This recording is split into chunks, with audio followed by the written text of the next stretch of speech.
ada sebuah kisah yang dialami oleh Nabiullah Yusuf alaihissalam.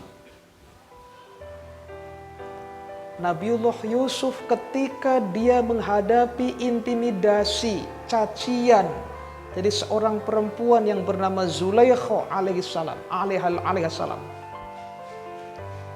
Nabi Yusuf dituduh akan berbuat jelek dengan Zulaikha. Tapi apa katanya? Fasobrun jamil. Sabar lebih indah.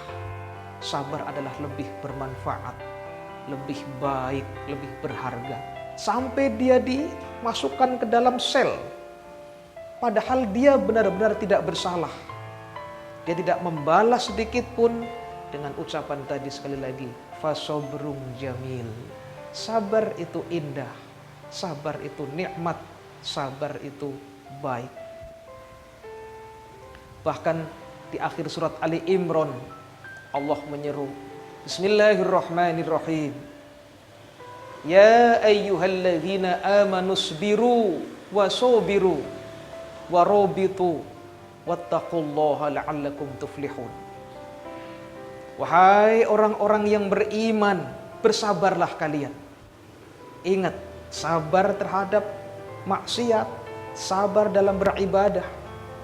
Dan yang ketiga, sabar menghadapi marah-marah. Bahkan lebih dari 3 ini. Ketika ada orang berbuat jelek kepada kita, kemudian kita mau marah, sabar, ditahan dulu. Allah menyuruh, isbiru, bersabarlah.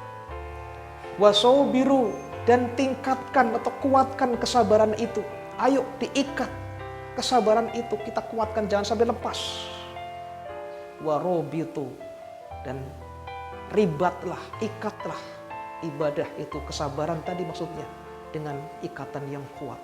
La'allakum tuflihun, pasti kalian akan mendapatkan kemenangan dan kebahagiaan. Subhanallah, sifat sabar ada dalam hati, maka semuanya akan menjadi aman. Pemirsa rahimakumullah, Rasulullah Shallallahu Alaihi Wasallam itu setiap kali menghadapi ujian, setiap kali menghadapi cacian, tidak pernah membalas. Hanya sabar yang ia dominasikan. Termasuk sabar menghadapi musibah yang terakhir. Sabar menghadapi musibah, tatkala kita kena musibah, ada keluarga kita yang dipanggil Allah Subhanahu wa taala, sabar. Tidak boleh menyesali, tidak boleh menangisi, namun harus sabar.